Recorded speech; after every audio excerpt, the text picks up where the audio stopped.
नमस्ते, मैं अनु छाबड़ा।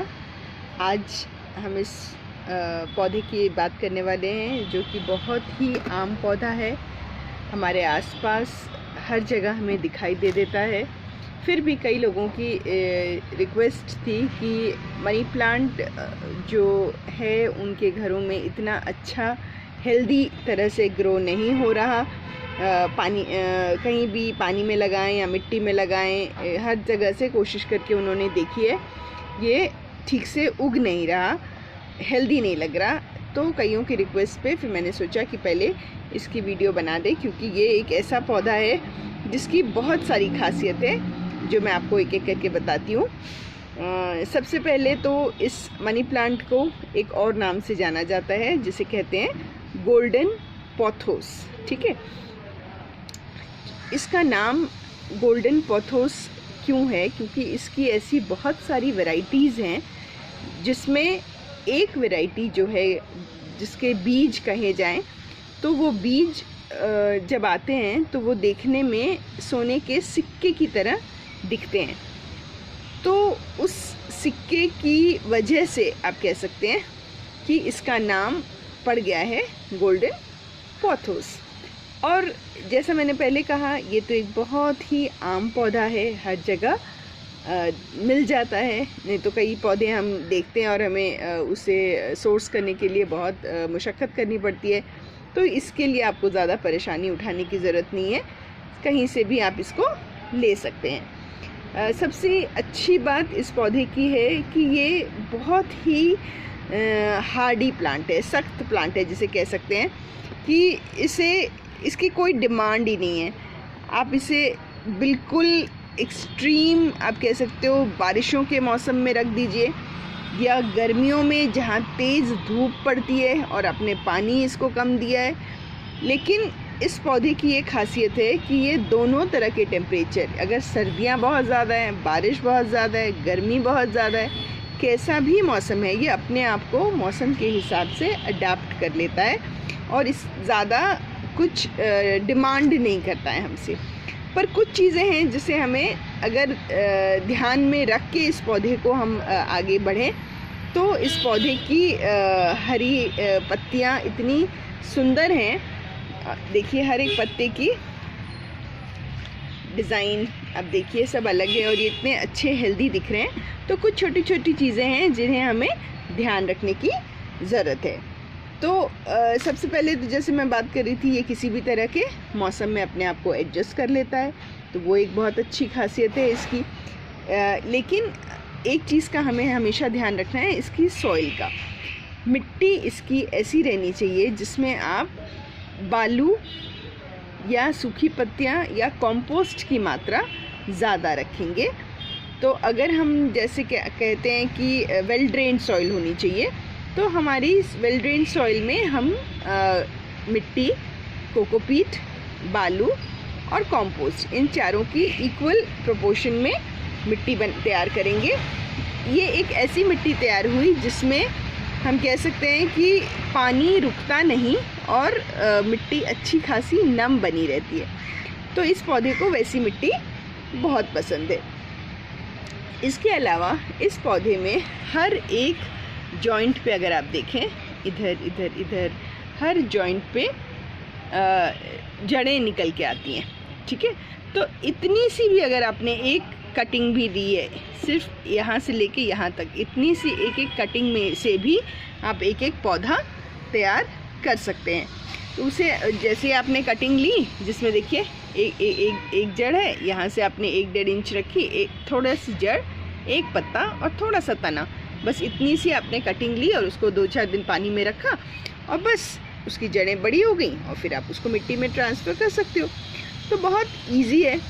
पर अब जैसे जैसे ये पौधा बड़ा हो रहा है, इसकी रिक्वायरमेंट ज़्यादा हो रही है। तो हमें क्या करना है, इसको एक मॉस्टिक, ये देखिए इस तरह की एक मॉस्टिक इसको देनी पड़ती है, जिसमें अगर आपके पास ये बाज़ार में तैयार मिल जाती है, अगर आपने तैयार लेनी है तो वो ठीक है, नहीं तो आप कोकोपीट लेके एक पतले से जाली में उसको लपेट के बांध के आप एक पतली सी आप कह सकते हैं कोई पाइप के ऊपर उसको लपेट के इस पौधे पे सपोर्ट की तरह दे सकते हैं। तो इससे क्या होगा, और आपने हमेशा इस मॉस्टिक को मॉइस्ट रखना है, गीला रखना है। तो जिससे क्या होगा, ये इसकी जितनी भी जड़ें इससे निकल रही हैं वो अपना खाना, अपना मॉइस्चर इस मॉस्टिक से ले सकेंगी। तो पौधे को अब अगर हमने पानी की बात कर ली कि बहुत ज़्यादा पानी नहीं चाहिए, लेकिन हाँ इसे मॉइस्चर पसंद है। अब जैसा कि हम देख रहे हैं कि इस पौधे में फूल फल नहीं आते हैं, ये सिर्फ पत्तियों वाला पौधा है। तो पत्तियों वाला पौधा होने के कारण इसे रिक्वायरमेंट में इसे हमें नाइट्रोजन ज़्यादा देना है। तो नाइट्रोजन देने के लिए हमें गोबर की खाद दे सकते हैं, जीवामृता दे सकते हैं, हर हफ्ते आप एक मुट्ठी कंपोस्ट दे सकते हैं। तो ये नाइट्रोजन की जितनी ज़्यादा आप इसकी खुराक देंगे उतनी आपकी पत्तियाँ हेल्दी होंगी। अब अगर सनलाइट की बात करें, कई जगह में लोग इसे फुल सनलाइट में भी उगाते हैं, थोड़ा सेमी शेडेड में भी उगाते हैं। ये लोग इंडोर प्लांट्स की तरह भी इसको यूज़ करते हैं।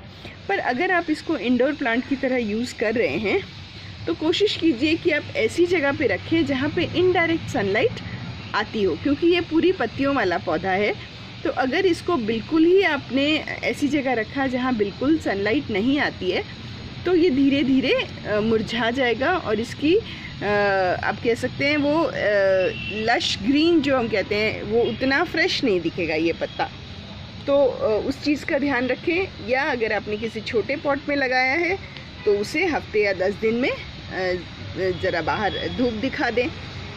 बहुत लोग इसे बाथरूम में भी उगाते हैं और वहाँ पे जैसा कि इस पौधे को मॉइस्चर पसंद है तो शुरुआत में तो ये ठीक रहता है, बाद में धूप की कमी के कारण वो धीरे धीरे ख़राब होने लग जाता है, इसकी पत्तियाँ सड़ने लग जाती हैं। तो इस बात का हमेशा ध्यान रखें कि आप इसको जहाँ भी लगाएं वहाँ कुछ समय तक सूरज की रोशनी पड़ती हो, और अगर नहीं पड़ती है तो हफ्ते 10 दिन में उसे धूप में रखें। तो उसकी जितनी भी सूरज से खाना बनाने की आप कह सकते हैं रिक्वायरमेंट है वो पूरी हो जाती है। तो ओवरऑल हमारा प्लांट जो है बहुत हेल्दी हो जाता है। अभी जैसे जैसे ये प्लांट बड़ा होता है इसकी हर जगह से आप देखेंगे नई नई ब्रांचेस निकलनी शुरू हो जाती हैं। तो क्या होता है, ये पौधा पूरा घना दिख रहा है, अभी तो छोटा है तो चलता है, जब बड़ा हो जाएगा और इतनी सारी पत्तियां आ जाती हैं तो क्या होता है, इसके बीच में फंगस डेवलप होना शुरू हो जाता है और जगह जगह पे सफ़ेद सफ़ेद स्पॉट्स आ जाते हैं, पत्तियाँ आप कह सकते हो थोड़ी काली पड़ने लग जाती हैं। तो अगर ऐसा कुछ आप देख रहे हैं तो आप समय समय पे इसको या तो अलग अलग मॉस्टिक्स लगा के इसको हर डायरेक्शन में आप इसको अलग कीजिए, या इनकी समय समय पे प्रूनिंग करके नए पौधे बनाते रहिए। बहुत गुच्छे की तरह इसको एक जगह पे ना रखें अगर आपकी सूरज की रोशनी इसके ऊपर डायरेक्ट नहीं पड़ती है। अगर डायरेक्ट पड़ती है तो हाँ फिर भी ये अपने आप को किसी तरह मैनेज कर लेता है। अगर आपने इसको ऐसी जगह पे रखा है जहाँ पे सूरज की किरणें ज़्यादा नहीं पड़ती हैं, कुछ समय के लिए पड़ती हैं, और ये पौधा बहुत घना है, तो जब भी हम पानी देते हैं या बारिश आती है तो इसमें इसके बीच में पानी थोड़ा अटक जाता है, जो फंगस की तरह पौधे को बाद में परेशानी कर सकता है। तो ये थी हमारे मनी प्लांट की बात। और इसकी एक बहुत अच्छी खासियत है कि ये एयर प्यूरीफायर का काम करता है, ठीक है।